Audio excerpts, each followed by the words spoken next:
They had been married for 3 years, but had never shared the same bed, never shared dreams, barely even shared words.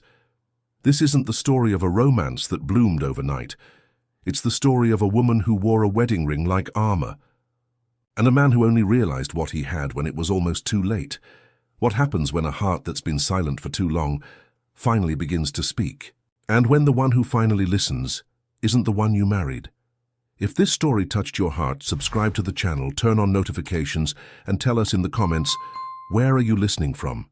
Your like helps this channel grow and brings more emotional stories like this. Share it with someone special. 3 years. That was the time Emily Carter had been wearing a ring that symbolized everything love was not. It wasn't affection, it wasn't passion, it wasn't even companionship. It was a contract, signed with dignity, but soaked in silence. She remembered the weight of the pen in her hand that day, heavier than the diamond ring they later slid onto her finger. The air in Olivia Blackwood's office had smelled of eucalyptus and power. The walls were lined with abstract art and business degrees, as if love had no place in the arrangement about to be sealed. At 26, Emily had agreed to marry Nathan Blackwood, Boston's most calculated billionaire heir, not for love, but to keep her family legacy alive. Carter Constructions, the pride of her grandfather and the work of her father's life, was collapsing under the weight of the 2008 financial crisis. Her father's refusal to bribe, lie, or cut moral corners had earned him integrity and bankruptcy. Emily's mother, Laura, was the one who orchestrated the deal. Proud but cornered, she had gone to the Blackwoods with a proposition: save our company, and you can have our daughter. The Blackwoods, of course, didn't deal in sentiment. Olivia saw potential, not in romance but in optics. A union with a respected but fallen family had the charm of old money and the strategy of chess. Nathan didn't object. He didn't smile either. He had simply extended his hand and said, "Let's keep it clean." That was Nathan. Cold, impeccably dressed, brilliant in boardrooms and absent everywhere else. And Emily had entered that marriage with her back straight and her heart tucked away like a childhood toy she didn't need anymore. The mansion she moved into was a fortress of marble, glass, and echoes. Her bedroom, located on the east side, overlooked a rose garden she never visited. Nathan's quarters were in the west wing, separated by glass corridors, abstract silence, and emotional miles. They didn't fight. They didn't flirt. They existed. Every morning she rose at 5:30 a.m. Her footsteps were the only ones audible in the vast hallways. She prepared her own coffee, occasionally brewed a second cup for him, though he never asked, nor did he notice. She dressed in soft grays, muted, blues and ivory. Always tasteful, always forgettable. Nathan often left before dawn, meetings, deals, mergers, transactions. His scent, a faint trail of bergamot and cedar, lingered longer than he did. They shared meals maybe once every 10 days, and even then, the clinking of silverware often overpowered their conversation. He spoke about numbers. She listened with polite detachment, yet within her something had started to ache. Not loudly, not dramatically, just enough to notice. Like a shoe half a size too small that doesn't blister, but leaves you limping. It was the small things that hurt. The way he would nod instead of greet. The way he'd refer to her as "my wife" in public, but never say her name. The way her birthday passed each year with a bouquet from his assistant and no card. There were moments, rare, fleeting, when she thought she saw something in him, a pause when their hands brushed accidentally while reaching for a folder. A glance held a second longer as she entered the room in an evening gown for some charity gala. But those moments vanished like morning fog. And fog, she knew, was just illusion. Friends had drifted. Her phone barely buzzed. When it did, it was usually a reminder for a formal event or a notification from a news article mentioning the elegant but private Emily Blackwood. She had become a painting in a gilded frame, admired, untouched, and ultimately silent. One rainy afternoon, while organizing the guest room closets, she stumbled upon her old sketchbooks. Hidden beneath a dusty cashmere blanket was her 17-year-old dream. A lakeside eco-resort drawn in graphite and watercolors, solar panels camouflaged with greenery, Rooms shaped like leaves, architecture that breathed. Tears stung her eyes before she realized they were even there. That version of herself had believed in possibility, in impact, in love that didn't arrive through contracts or negotiations. She ran her fingers over the worn pages and whispered to herself, "I used to be someone." That night, she placed the sketchbook under her pillow, not because she believed in fairy tales, but because she missed herself. The contract she had signed was clear. Separate rooms, separate lives, shared obligations, public appearances when needed, no expectations of affection. And Nathan, true to his word, had never crossed that line. Sometimes she wondered if he even noticed her anymore. He didn't ask about her day. He never asked about her dreams. But she noticed him. She noticed the tightness in his jaw whenever he returned from meetings with his father. She noticed the tension in his shoulders when he thought no one was watching. She noticed how he avoided the music room, where she played piano some nights, her melodies soft and aching. There were layers to Nathan. She could feel them, but he had locked them away so tightly she no longer knew if she wanted the key. Until one evening, he knocked. That alone was strange. He had never knocked, not in 3 years. She opened the door in her cardigan and reading glasses, halfway through a novel she wasn't enjoying. Nathan stood there in a black button-down, no tie, his hair slightly tousled, like he'd run his hands through it one too many times. He cleared his throat. "I have a formal event next Friday, the Eastgate Club annual gala." She blinked. "So, okay. I'd like you to accompany me," he added, eyes not quite meeting hers. "For you'd like me?" she repeated. His expression didn't change, but something in the air shifted, a crack in the concrete. "Yes, you." That was it. No explanation. No apology for 3 years of invisibility, just a quiet request. Emily nodded slowly, not because she owed him, but because something about his voice, about the way he lingered, felt unfinished. And as he turned and walked away, Emily stood in the doorway, heart oddly alert. For the first time in 3 years, she wasn't just a shadow in that house. But what did this change really mean? The mansion awoke before the sun did. Its walls didn't creak, they didn't moan. They breathed in silence, an elegant, suffocating kind of silence that stretched across the marble floors like a second skin. Emily Carter rose at 5:30 a.m., just as she had for the past 1,095 mornings. The alarm didn't need to ring anymore. Her body, accustomed to the rhythm of a life without color, moved on its own. Quiet steps to the bathroom, a splash of cold water, moisturizer, a muted gray robe. Everything in her world had become predictable, and with predictability came invisibility. She moved through the halls like a whisper. The east wing was always cooler in the early morning, especially during fall. The stone beneath her feet seemed to sigh with her. The large windows lining the corridor revealed a garden kissed by dew, roses that bloomed with more vibrancy than she felt in years. In the kitchen, she brewed coffee the way Nathan liked. 2 sugars, no cream, strong, silent, just like him. She placed the cup on the counter by the door he used every morning. Sometimes he took it, sometimes he didn't, but he never said thank you. Not out of cruelty, she believed, but because he didn't think of her as someone to thank. She was part of the architecture, a fixture, a function. She made her own breakfast in silence, a boiled egg, half a piece of toast, and a glass of room-temperature water. Then she sat by the bay window, looking out into the world but never really stepping into it. Her days were filled with motion, but never with meaning. She volunteered at a historical preservation society twice a week. She took French classes online. She even helped a local school with interior layout redesigns, but none of it filled the hollow space that Nathan's silence carved into her chest. Each accomplishment, each small burst of productivity, felt like decorating a cage. The staff barely spoke to her, not out of disrespect, but because Nathan set the tone of distance. No birthdays were celebrated, no holidays were shared. Even during Christmas, the house was decorated by professionals, not out of cheer but for appearance. They had been invited to events together, of course, black tie galas, charity auctions, award ceremonies, but Nathan always went alone. His assistant, would reply on their behalf, often saying Emily had a prior commitment. Sometimes she did. Sometimes she didn't. It no longer made a difference. She remembered the first time she tried to bridge the gap. About 6 months into the marriage, she had left a note on his desk. Dinner at 7.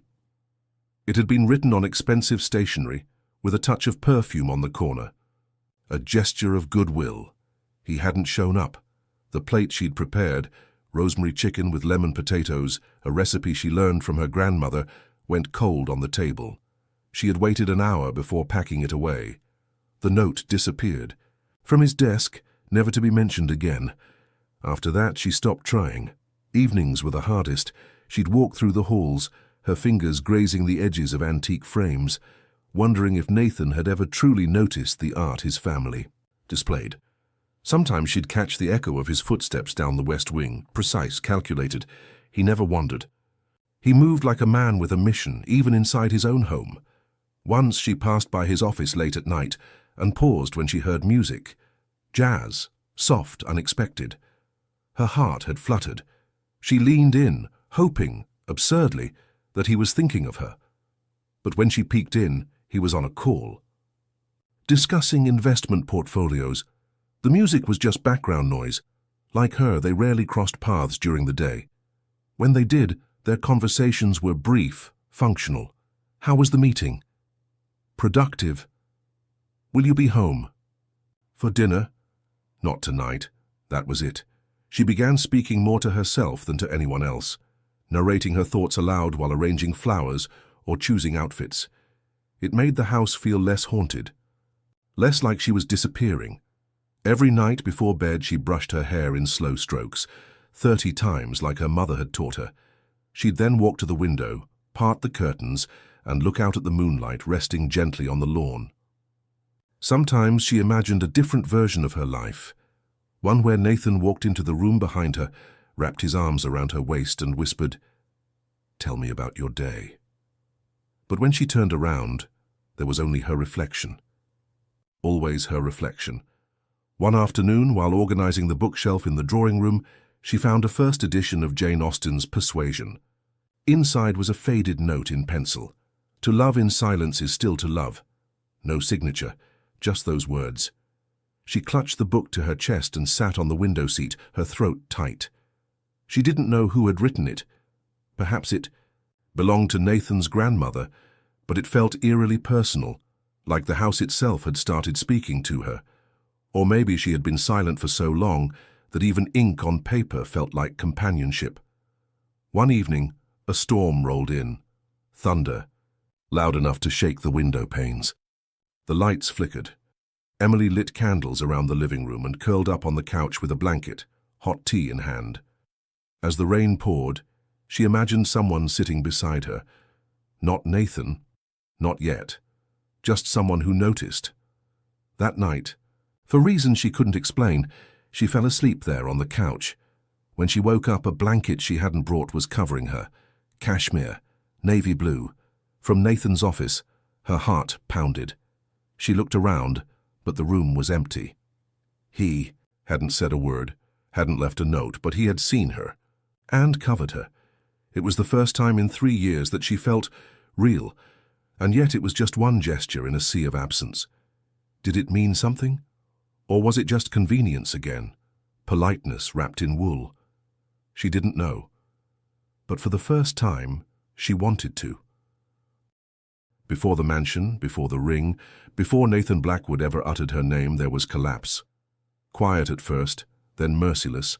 Carter Constructions, once a pillar of Boston's architectural pride, had been founded by Emily's grandfather, a man of blueprints and honor. He had built bridges, schools, and cathedrals, not just with concrete, but with principle. And that principle was passed on to Emily's father, Richard Carter, a man who refused shortcuts, bribes, or manipulation, a man who believed that integrity was the true foundation of any legacy. But integrity had no value on Wall Street. When the 2008 financial crash hit, it was as if someone had pulled a thread from the seam of their lives and everything unraveled. Projects were cancelled, credit lines vanished, contractors stopped answering calls, clients disappeared. What was once a thriving company became a leaking ship in a storm with no harbor in sight.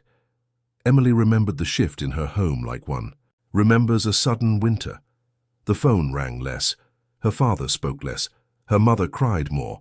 Laura Carter, always composed, always elegant, began drinking tea in silence rather than reading the paper.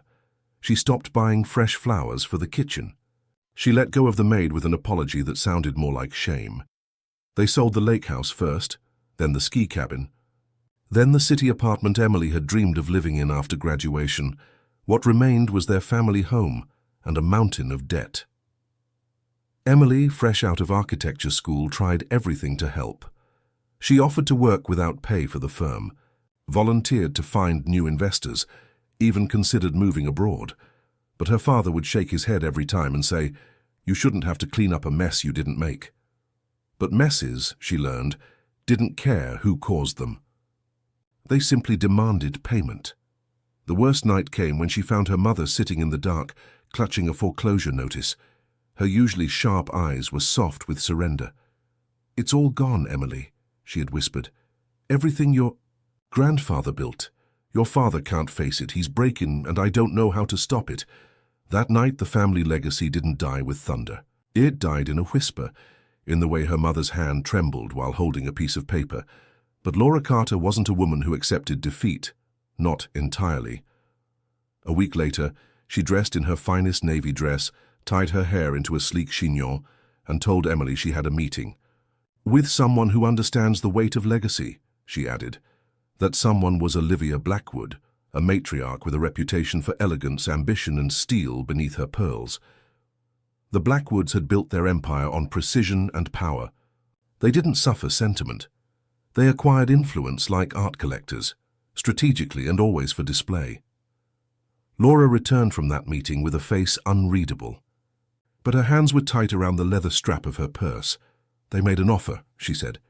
Emily didn't understand. "What kind of offer?" Laura took a long breath, sat across from her daughter, and laid the truth on the table with the calm of someone slicing through her own heart. "A marriage."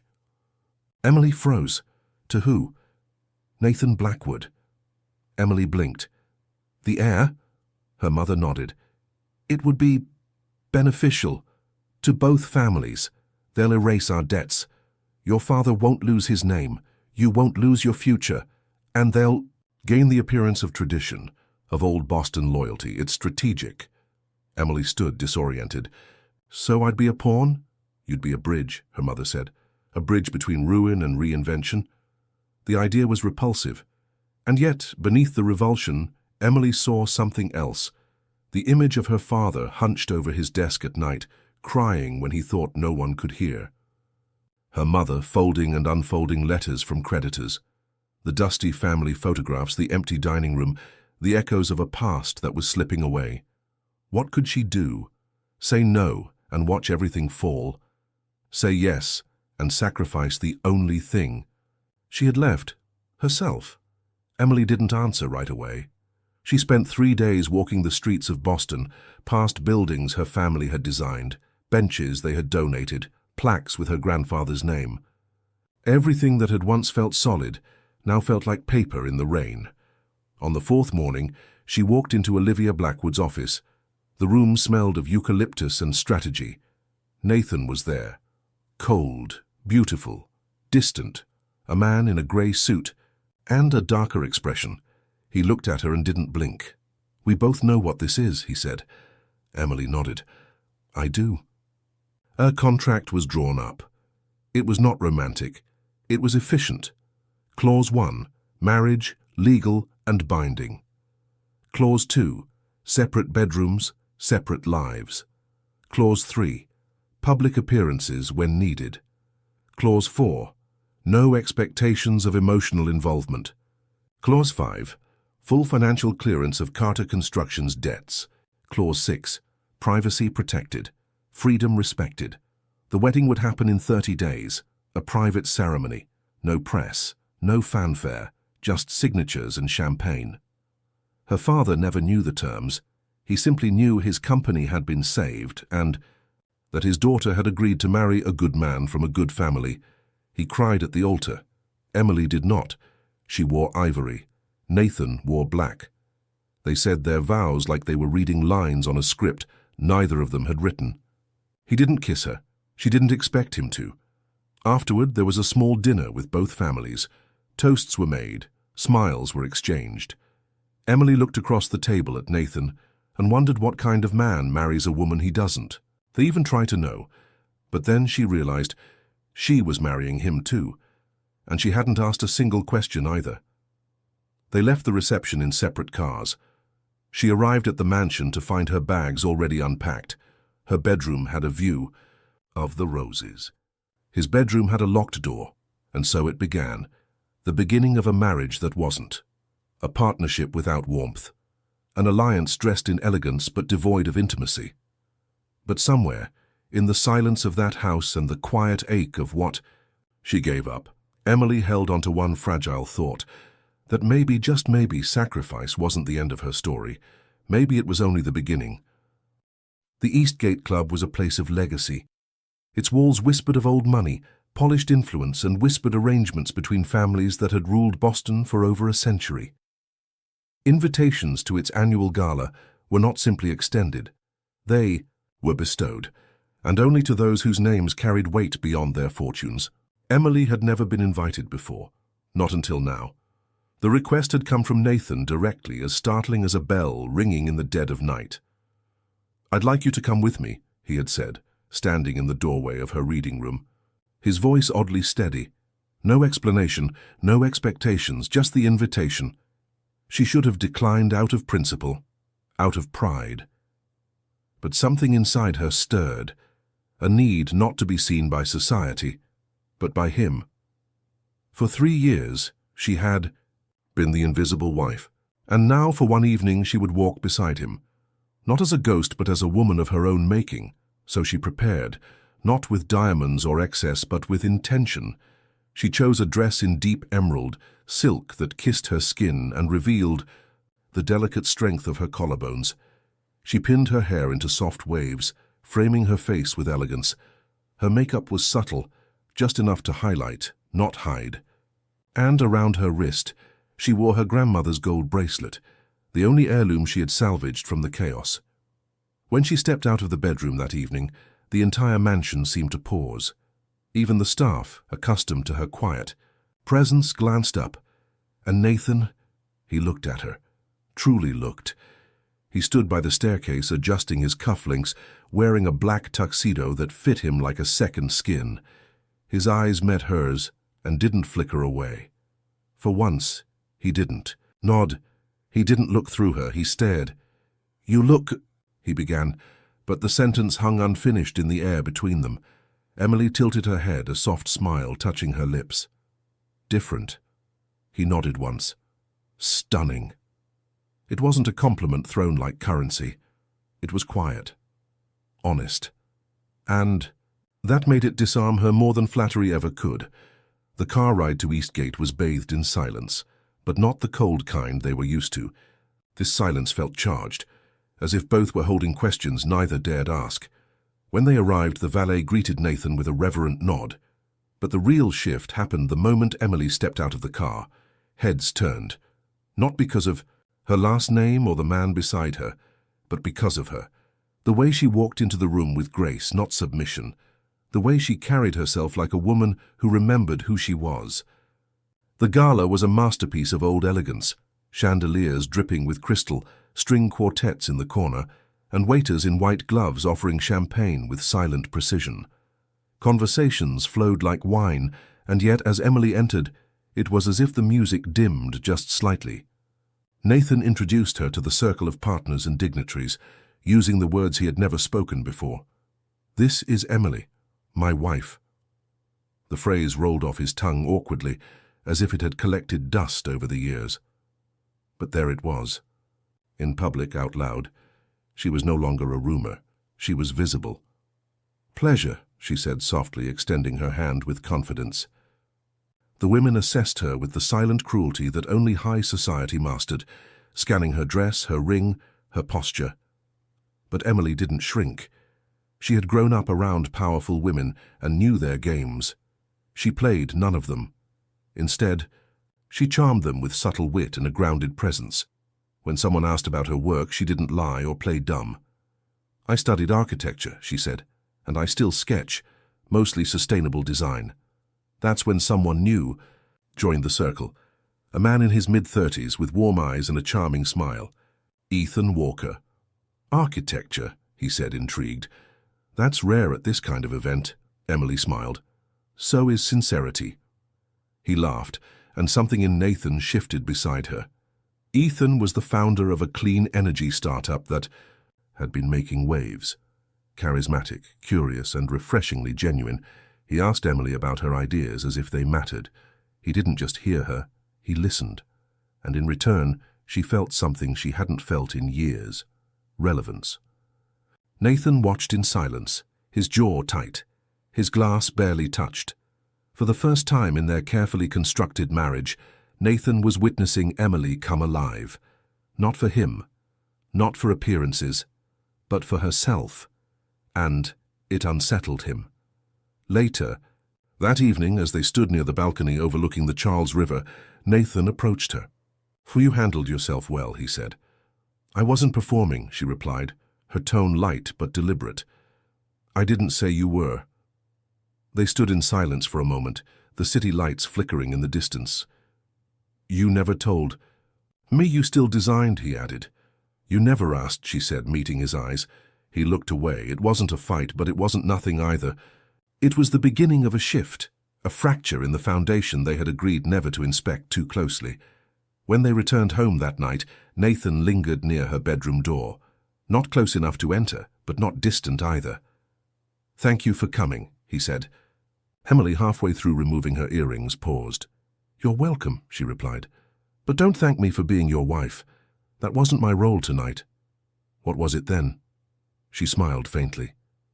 "That's for you to figure out." And then she closed the door gently, leaving him standing in the hallway, staring at a woman he no longer knew how to define. It began with a glance. Not one of those fleeting social glances, polite and weightless. This one landed. It stayed, and it saw her. Emily was standing by the Art Deco bar at the Eastgate Club, her glass of sparkling water cradled in both hands. She wasn't trying to be noticed. She never did. But something about that moment, her quiet posture, her emerald dress catching the chandelier's reflection, had drawn someone's attention. "Excuse me," a voice said beside her. Low, warm, confident. She turned. He wasn't like the others. No air of entitlement, no expensive cologne that entered before he did. He wore a navy suit without a tie, his shirt slightly open at the collar. Tousled hair, sun-warmed skin, and eyes that held a hint of curiosity rather than calculation. "Are you an architect?" he asked casually, nodding toward the group she had just left, where someone had mentioned her background. Emily blinked. Yes, at least I was." He smiled. "You still are. You said I studied architecture, not I used to be one. You don't unlearn something like that." She laughed, surprised by the softness in his tone. "Are you always this philosophical with strangers at galas?" "Only the ones who look like they're pretending to enjoy themselves," he replied. And just like that, something cracked open inside her. They talked, not about stocks or politics or social alliances, but about design, about structure, about sustainability. Ethan explained he ran a startup focused on renewable energy, developing off-grid housing systems for rural communities in the US and abroad. "I believe architecture should serve people," he said. "Not just impress them." Emily tilted her head. "That's what I believed too." "Believed?" he asked, catching the past tense. She paused, then said carefully, "I don't remember the last time someone asked me what I believe." Ethan looked at her. Not the kind of look that measures or judges, but one that waits. A look that leaves. "Space for truth. You have that quiet kind of presence," he said, "like someone who notices everything but says very little. I'd bet your designs are thoughtful, maybe even poetic." Her throat tightened. No one had ever called her work poetic. "Thank you," she murmured. They stood in the corner of the ballroom as if the rest of the world had been lowered to a dull hum. He asked about her final project in university. She described her lakeside, eco-resort, the way she wanted to blend natural materials with modern design. As she spoke, her hands moved, her voice animated. Emily felt herself returning. He listened, really listened, and when she apologized for rambling, he shook his head. Don't ever apologize for being passionate. That's the stuff that wakes people up. Her gaze faltered. What if I've been asleep for too long? Ethan's eyes softened. Then you're waking up at the right time. They were interrupted briefly by a photographer requesting a candid shot of the Blackwoods.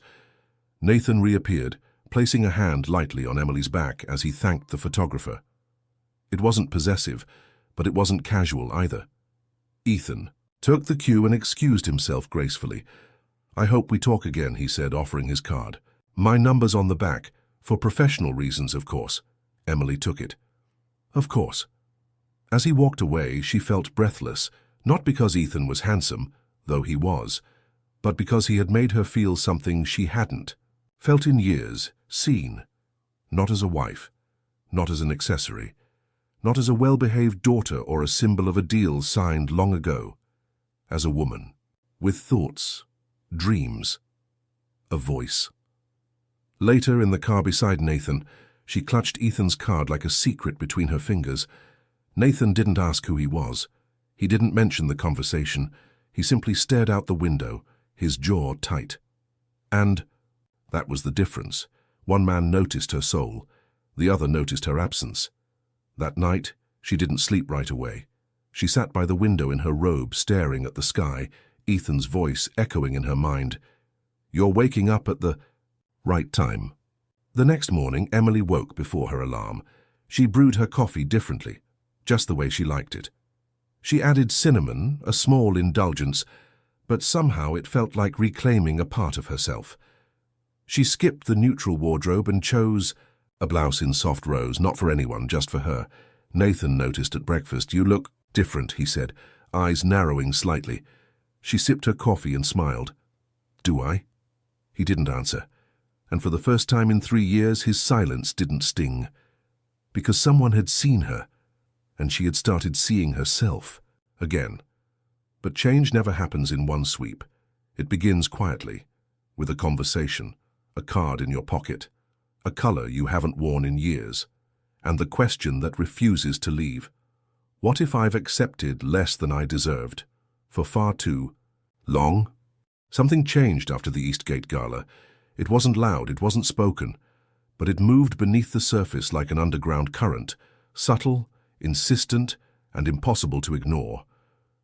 Nathan noticed first, not through words, through the absence of control. Emily didn't walk the same. Her steps were lighter, her shoulders less burdened. She wore a soft blue dress the next morning, not grey. Her hair was left in loose waves instead of the usual low chignon. Even the perfume she wore was different, jasmine and citrus. Something bright. She didn't mention Ethan Walker, not once. But Nathan had seen the exchange, the closeness, the way Ethan leaned in, captivated, the way Emily laughed, eyes alive. It wasn't flirtation. It was worse, it was connection, and it rattled him. For days he watched her in silence. At breakfast, she hummed softly while buttering toast. At night, she stayed longer in the library, sketching again. Once he passed by and saw her tracing the lines of a building he didn't recognize, soft pencil strokes forming something like a dream. He wanted to ask. He didn't. Instead, he brooded. Jealousy wasn't a familiar feeling for Nathan. He had grown up learning that emotions were distractions. You didn't feel, you calculated. You assessed risk, protected assets, controlled variables. But Emily wasn't a variable anymore. She was a question, one he didn't know how to answer. One afternoon, he returned early from a meeting. The sound of laughter floated from the conservatory. His steps slowed. Through the glass doors, he saw Emily on the phone, barefoot, curled in an armchair. Smiling, the softness of it hit him like a blow. Later that evening, as Emily prepared to leave the house for a dinner engagement, Nathan entered the hallway just as she was reaching for her coat. You're going out? She turned, a bit startled. Yes, I mentioned it yesterday. Dinner with an associate from the preservation project. He nodded once. Is that what we're calling him? Her eyes narrowed slightly. Excuse me, Ethan Walker. She stiffened. What about him? Nathan's voice was too calm. You seemed quite taken with him. Emily set her bag down, her expression hardening. Taken? That's rich, coming from someone who's ignored my existence for 3 years. You haven't looked at me, she cut in, her voice steady. Not once, not truly. And now that someone else does, suddenly you care. His jaw clenched. That's not what this is. Then what is it, Nathan? She asked, stepping closer. You married me to save my family's name. We made an agreement, no expectations, no affection, and I kept that. I never asked for more. He looked away. I didn't expect to feel what? She pressed. Ownership? Regret? He flinched. Emily shook her head. You had years to speak, years to ask me anything. Do you even know my favorite season? The name of my dog when I was 10? The last time I felt proud of something I created? Silence. That's what I thought, she said, voice breaking just slightly.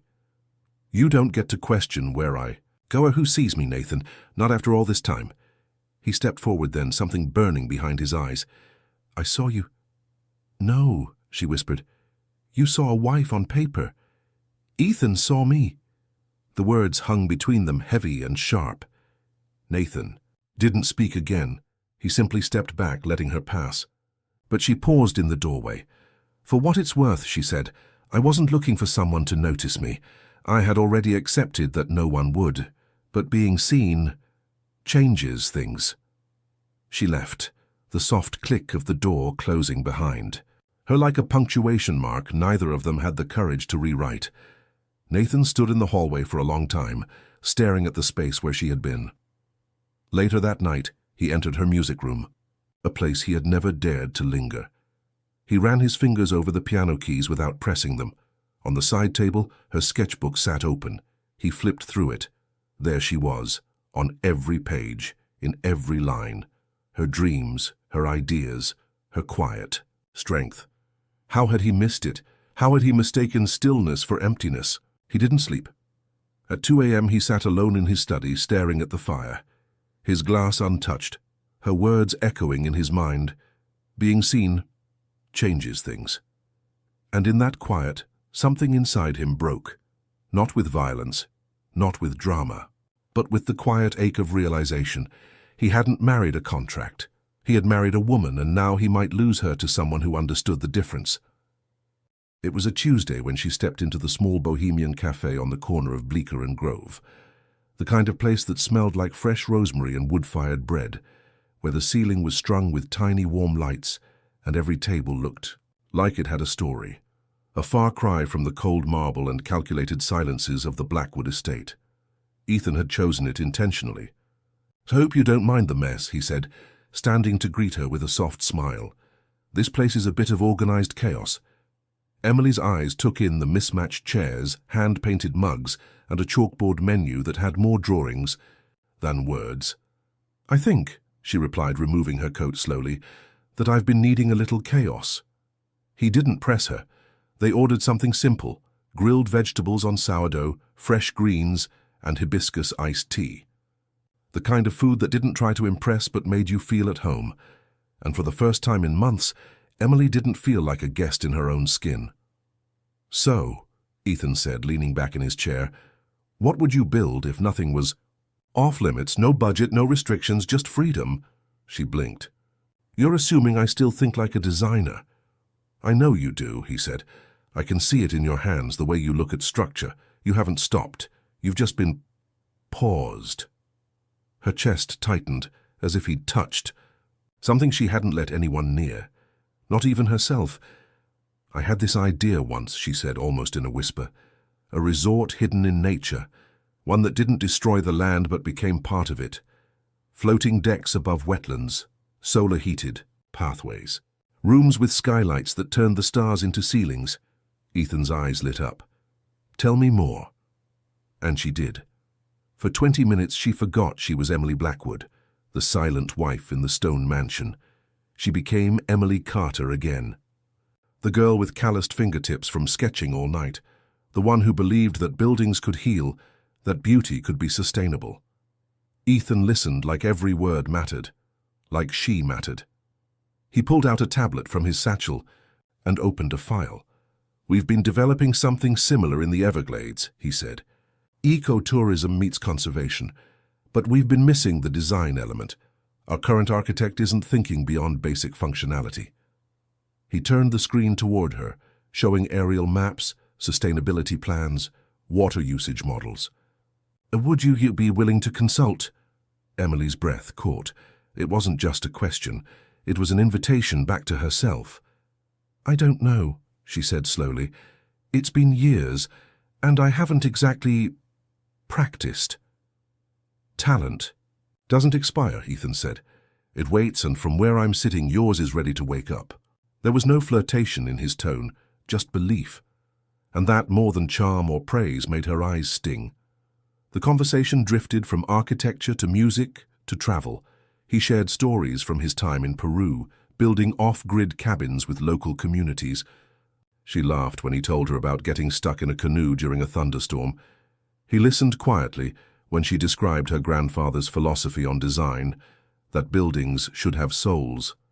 The air between them wasn't heavy with tension. It was light with potential, but when the bill came, reality crept in again. As they stepped outside, the city humming around them, Ethan turned to her. "You know," he said, "I've met a lot of people with titles, investors, developers, strategists, but it's rare to meet someone with vision, and rarer still to meet someone who's forgotten she has it." Emily looked at him, heart caught, somewhere between gratitude and fear. And if remembering hurts more than forgetting, he shrugged, hands in his coat pockets, then maybe the pain is worth it. A gust of wind swept between them, cold and honest. She didn't promise anything. He didn't ask her to. But when they parted, he placed his hand gently on her arm. Not possessively, not suggestively, just present. A silent message. "You're not invisible." She watched him walk away, the card he'd once given her still tucked inside her coat. On the subway ride home, she didn't scroll through her phone. She stared at her hands, the same hands that had designed blueprints and poured coffee and smoothed out evening gowns. What had they been made for? By the time she stepped through the door of the mansion, the warmth of the cafe was already fading. The silence greeted her like a familiar coat. Nathan wasn't home. His study door was closed, the piano room dim. But something inside her had shifted. She walked past the grand staircase and into the guest room, where she'd stored her sketchbooks. She took one out, opened it to a blank page, and began to draw. Not perfectly, not confidently, but fully. Hours passed before she realized how late it had gotten, and still, she drew. Because for the first time in years, the question wasn't, "What do I owe?" It was, "Who am I when no one is watching?" Emily woke to the scent of something unfamiliar, warm, sweet, comforting. Pancakes. For a moment she remained still, eyes closed, as if afraid that moving would break the spell. In 3 years of marriage, she had never smelled anything cooking, in the house unless prepared by staff, or herself. Nathan didn't cook. He ordered. He dictated. He did not, under any circumstance, flip pancakes in a kitchen. But there it was, the scent of butter, cinnamon, and maple. She slipped out of bed and padded down the hall in her robe, the morning stillness thick with curiosity. When she reached the kitchen, she paused in the doorway. Nathan stood at the stove, sleeves rolled up, tie discarded, flipping something, on a skillet with practiced awkwardness. His hair was slightly tousled, and a streak of flour dusted the front of his navy button-down. He didn't look up immediately. "Morning," Emily blinked. "Are you cooking?" He turned, offering a small, almost sheepish smile, attempting to. She stepped in slowly, as if afraid he might vanish. "I didn't know you could." "I can't," he admitted, "but I watched a video, figured it was worth a try." "For who?" Nathan met her gaze. "For you." The words landed gently, like a pebble dropped into a still pond, small but rippling. He gestured to the table where he had set 2 plates, coffee, and a folded linen napkin. "Sit." please." Emily sat, still unsure if she was dreaming. The first bite was surprisingly good. Imperfect, uneven, but warm. She took a sip of coffee. It was exactly the way she liked it. He sat across from her and watched as she ate, his eyes softer than she remembered. Not absent, not guarded. Present. "I know it's late," he began, "but I've been thinking. About you, about us, about everything I haven't said." She looked at him carefully. "Why now?" "Because I'm afraid," he said simply. "Afraid of what?" "Of waking up one day and realizing I let the most extraordinary woman I've ever known slip away because I was too afraid to feel anything." Emily didn't speak. Nathan reached for a folder beside him and slid it across the table. "I've been reviewing our resort division at Blackwood Holdings. It's outdated, lacks vision. I've spoken to the board about expanding into sustainable projects." Her heart skipped. "I want you to lead it," he said. She stared at him, confused. "Lead what?" "The new division, design, strategy, partnerships, full creative control. You'd report to no one but me, or eventually not even me." She blinked. "Why me?" He leaned forward, his voice low. "Because you have a gift, because I've read your designs, I've seen your sketches. I know I should have asked sooner, years ago, but I didn't. And I'm sorry." Her throat tightened. Nathan continued. "You don't belong in the background, Emily. You never did. I see that now. And I want to give you something I should have given from the beginning." She hesitated. "Is this about Ethan?" "No," he said quickly. "It's about you, about finally seeing you for who you are, not just for what you've endured." She looked down at her plate, the sweetness of the meal now almost overwhelming. "I don't know what to say," she whispered. "Then don't say anything yet," he replied. "Think about it. Visit the design office. Meet the team. Make it yours, if you want to." There was silence between them. Not cold, not tense, just full of everything left unsaid for years. After a moment, Emily stood, taking her coffee with her. As she reached the doorway, she turned. "Nathan?" He looked up. "Thank you." "For the pancakes," he nodded once. She walked away, heart pounding, because part of her wanted to believe this was real, that it wasn't just guilt or fear or competition that had finally stirred him, that maybe, just maybe, this was the beginning of something different. But beginnings, she had learned, could look a lot like false starts, and trust wasn't a switch. It was a rebuild. Still, the folder with her name on it sat on the table like a door slightly ajar. She just didn't know yet if she was ready to walk through it. The folder sat on her lap for over an hour before she opened it. Emily had taken it to the garden, the only place in the Blackwood estate where she felt the silence was her own. Surrounded by the rustle of leaves and the faint hum of bees, she flipped through the proposal. Mock-ups, potential sites, budgets, even a personal note from Nathan at the front. This isn't an apology. It's a beginning if you want it. She read it twice. The penmanship was strong but slightly uneven, like someone unaccustomed to vulnerability. And still, she hesitated. That night, Nathan found her in the music room.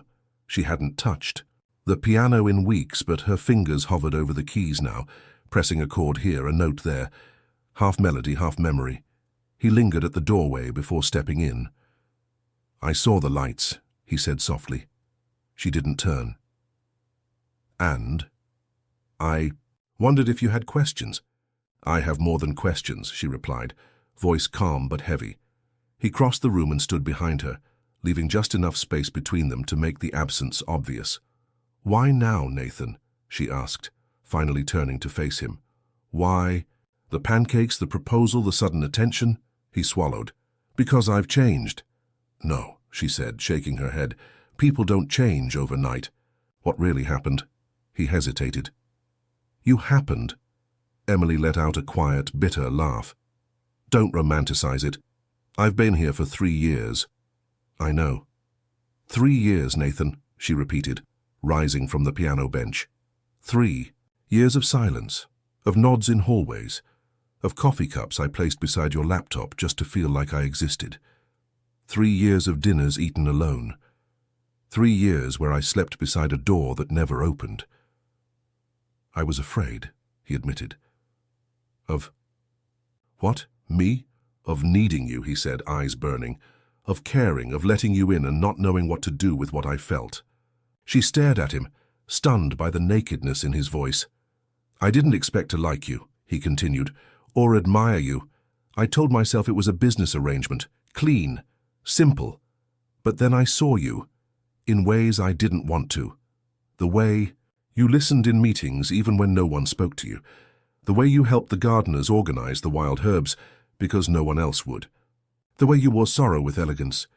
You saw all that, she whispered, and still said nothing? I didn't know how. That's not good enough, she snapped, stepping back. I lived in a house where I was invisible, where I made excuses for your silence, where I convinced myself that being tolerated was close enough to being loved. Nathan looked down. I didn't think I was capable of love, Emily's voice broke, and I didn't think I was asking for too much. They stood in silence, the space between them charged, brittle. He looked up, eyes glossy. I'm not trying to fix 3 years in one gesture. I didn't know how empty I was until I realized what I'd filled the silence with. She tilted her head. And what was that? You, he said. Your presence, your patience, your absence when I started to feel it. Emily crossed her arms, trying to hold herself together. You talk like you've had some grand revelation. But what about me, Nathan? Do you think I was just waiting for your enlightenment? No, he said. I think you were surviving me. Her breath hitched. I'm not asking for forgiveness, he continued. I'm asking for a chance to be different, to give you the space you should have had all along. The power, the partnership. She looked away. I don't know if I trust you. I don't blame you. I don't know if I trust myself either, she added quietly. To not fall for crumbs again. Nathan took a slow step forward. Then don't take crumbs. Take the whole damn bakery, take the projects, take the company, take everything. I want you to have it. Her eyes shimmered. I'm not trying to win you back, Emily, he said. I'm trying to give back what was always yours, and I took, without knowing. Her voice was a whisper. And what if it's too late? He didn't answer right away. Instead, he stepped back, his eyes never leaving hers. Then I'll keep showing up. Until you believe me. Or until you don't. Either way, I'll keep showing up. Emily turned back to the piano, her fingers brushing the keys. A soft note filled the air. She didn't tell him to leave. She didn't ask him to stay, and he, for once, didn't assume he knew what she needed. But when he closed the door behind him, she sat alone in the room, staring at the proposal again. He had given her a seat at the table, but what she really wanted was to know if she had a seat in his heart. The restaurant Ethan had chosen was tucked away on a quiet street in the Hudson Valley, far from the polished luxury of the city, and even further from the cold marble floors of the Blackwood mansion. It was rustic, warm, and honest. Exposed. Brick, low lights, herbs growing in mason jars on each table. There was no maitre d', no valet, no pretense. Just the scent of garlic and thyme, and the gentle hum of conversation between people who came to stay, not to impress. Emily arrived just as the sun was dipping below the hills, casting a golden hue across the wooden deck outside. She wore a soft linen dress in burnt copper, her hair loosely pinned, lips bare. She hadn't dressed for seduction. She had dressed to feel like herself. Ethan stood when she entered. His smile was familiar now, steady, unforced, kind. You came, he said simply. I needed air, she replied, and maybe a little clarity. They didn't rush through the evening. They ordered fresh pasta and shared a bottle of red wine. From a local vineyard. Ethan asked her about her thoughts on modular design. Emily asked him about his vision for the Everglades project. Between bites of roasted eggplant and stories from Peru, there were small silences, comfortable ones, the kind that didn't beg to be filled. At one point, Ethan leaned forward, elbows on the table. I've been thinking about something, he said, voice low but certain. Emily set her fork down, attentive. I want you to lead the design on. The new project, he said. Full creative freedom, from site mapping to community workshops. I trust your vision, the way you see things. It's not just beautiful, It's necessary. Her chest tightened. That's a big offer. I know. And you're just willing to hand it over? I'm not handing anything over, he said. I'm inviting you to build something with me. She took a sip of wine, buying herself time. Why me? Because when you talk about architecture, he said, you sound like someone who still believes buildings can change lives. That matters. And I don't want to do this with someone who's just competent. I want to do it with someone who cares. Emily's heart beat harder. Ethan continued, slower now. And it's not just the project, it's everything. I want to build something that feels alive with you, not just professionally. He let the words land, not rushed, not heavy, just real. Emily stared at her glass, then back at him. You barely know me. I know enough, he said. I know how you listen to that single mother talk about water access like her voice mattered. I know how you looked at those design boards like they were old friends. I know that when you smile, it feels like something's coming back to life. She was silent. And if I'm wrong, he added gently, you can walk away, no resentment, no expectations. But if you're ready for something that breathes, really breathes, then I'll be waiting. It was too much. And yet, not it. All a part of her had longed to hear words like these. Not romantic confessions, not grand gestures, but a genuine invitation into something she could call her own. She excused herself and stepped outside for air. The night was cool, and the stars had begun to peek through the clouds. In the distance, she heard laughter from another table. The scent of rosemary clung to her skin. She closed her eyes. Inside the restaurant was a man offering her freedom, purpose, partnership. At home was a man who had finally begun to see her. But only after 3 years of silence. She wasn't sure what hurt more, the possibility of starting over, or the weight of everything she'd survived just to be seen. When she returned, Ethan didn't pressure her. They didn't speak of it again that night. But when he walked her to the car, he stopped before she opened the door. Just so you know, he said, this isn't about rescuing you. You don't need rescuing. This is about recognizing you. She nodded, voice tight. That might be even harder. I know, he said, but I think you're ready.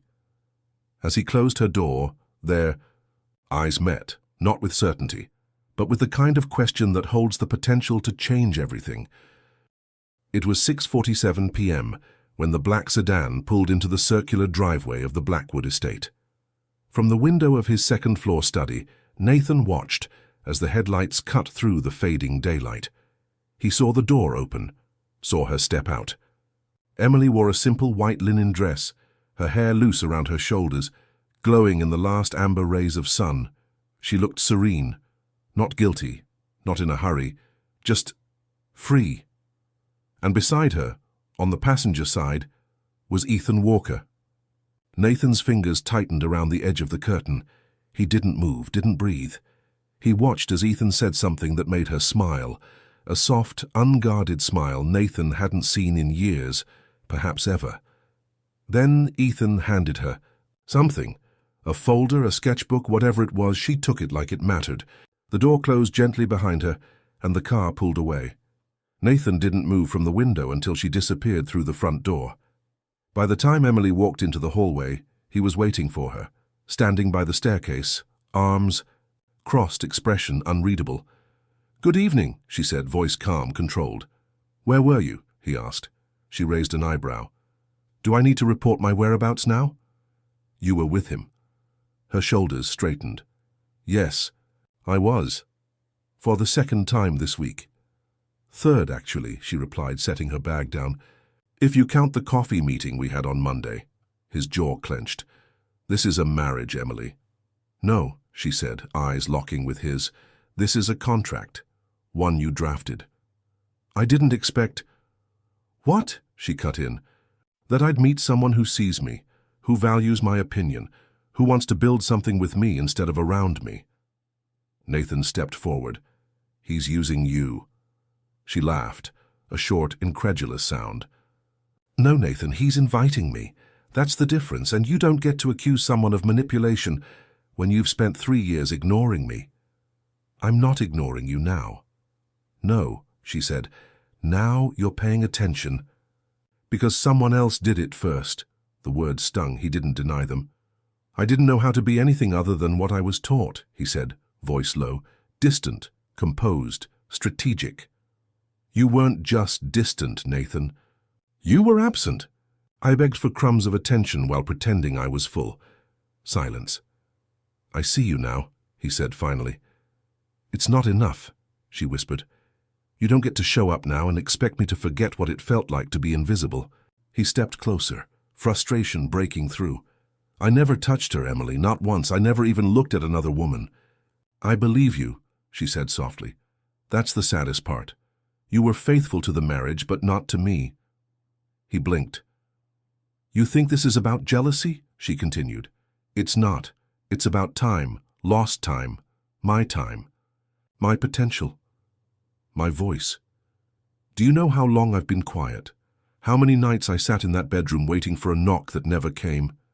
Nathan's voice cracked. I didn't know how to knock. You didn't even try. He was breathing. Harder now. I'm trying now. She shook her head. It's not about now, it's about always. He reached for her hand instinctively, but she stepped back. I'm not doing this out of anger, she said. I'm doing this because I need to. Know who I am without you watching or not watching. You're my wife. I'm also a woman with dreams and choices. He looked at her, truly looked and saw it. The steel beneath the softness, the strength beneath the grace. And what if I lose you? He asked. You never had me, she said, eyes shining. Not really. And I don't think you realized. So that until someone else saw what you missed. Silence thickened between them, heavy with everything unsaid for too long. Finally, she picked up her bag again. I'm going out tomorrow, she said. Not with Ethan. Alone. To think. Think about what? He asked, voice almost breaking. Whether I'm ready to stop surviving and start choosing. She turned, walking toward the stairs. Nathan didn't follow, because for the first time he realized that love wasn't about possession. It was about presence, and his had come too late. The morning Emily left, the sky was heavy with clouds. It hadn't rained yet, but the air smelled like change, thick, humid, as if something unsaid were about to fall. She stood by the bay window in her room, the same one she had stared through, countless mornings watching seasons shift across the rose garden. But this time she wasn't waiting for anything. Her suitcase sat by the door, not overstuffed. Just the essentials, a few sketchbooks, linen dresses, her grandmother's bracelet, and the proposal Ethan had given her, folded neatly in a leather binder. She had written Nathan a note the night before. Not a goodbye, just space. I need to know who I am when I'm not surviving. At 8:03 a.m., a soft knock came at her door. Emily turned. It wasn't the housekeeper. It was Nathan. He looked like he hadn't slept. His tie was loose, shirt untucked, and there was something in his eyes that she hadn't seen before. Not pain. Surrender. I thought I'd see you. Before you left, he said quietly. I didn't plan on disappearing. I know, he nodded, but it still feels like something's ending. Emily crossed her arms, protective of the emotions swirling in her chest. Maybe something is. He stepped inside slowly, as if careful not to disturb whatever clarity she had gathered overnight. I read your note, he said, and I get it now, not all of it, but enough to know I'm not the man you needed when you needed him. She swallowed. You've changed, Nathan. I've seen it, and I believe it's real. But, he asked. She took a breath. But I'm not choosing between two men. I'm choosing between the version of me that waited and the one that's ready to walk. Nathan's jaw tightened. So that's it?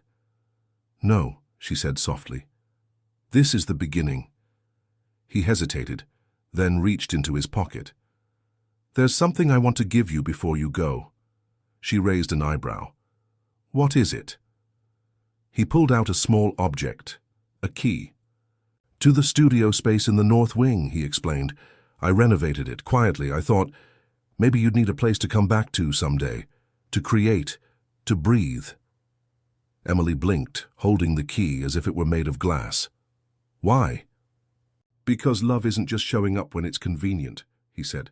It's making room, and I want there to be a room for you, even if I'm not in it. The silence between them was raw and reverent. I'm not asking you to stay, he added. I'm asking you to go where you feel alive, and if that's not here, I'll find a way to be grateful you chose you. Tears stung her eyes. I don't know what the future holds, she admitted. Neither do I, he replied. They stood there for a beat, two people bound by memory, unspoken feelings, and the ache of almost. Then slowly she stepped forward and wrapped her arms around him. It wasn't a romantic goodbye, it wasn't a promise. It was forgiveness, quiet and deep. She pulled back and looked him in the eyes. Thank you for not holding me. Nathan nodded, lips tight. Emily picked up her bag, slid the key into the side pocket and walked out of the room. As she reached the foyer, the driver opened the door. Outside, Ethan waited beside the car, not rushing her, not owning her decision, just waiting. She paused. On the threshold. The house behind her held years of silence, of growth, of pain. The man inside had finally learned to see, but she had learned to choose. She turned to the driver. I'll walk. Ethan raised an eyebrow as she approached. Everything okay? I just needed to feel my feet on the ground, she said, smiling faintly. They drove in silence for a while, the city disappearing. Behind them. Eventually, Ethan glanced over. Are you sure? Emily looked out the window, watching the trees blur into lines of green and gold. I'm not sure about anything, she replied, except that this is mine, this choice, this ode. And sometimes, she had learned, the most powerful love was the one that let you walk away toward yourself. Sometimes the most painful part of love isn't what we lose. It's what a part of us had to bury just to stay. Emily didn't choose between two men. She chose between the version of herself that waited and the one who finally decided to walk away. And you? Are you living the life you chose or the one you settled for? If this story touched your heart, subscribe to the channel, turn on notifications, and tell us in the comments, where are you listening from? Your like helps this channel grow and brings more emotional stories like this. Share it with someone special.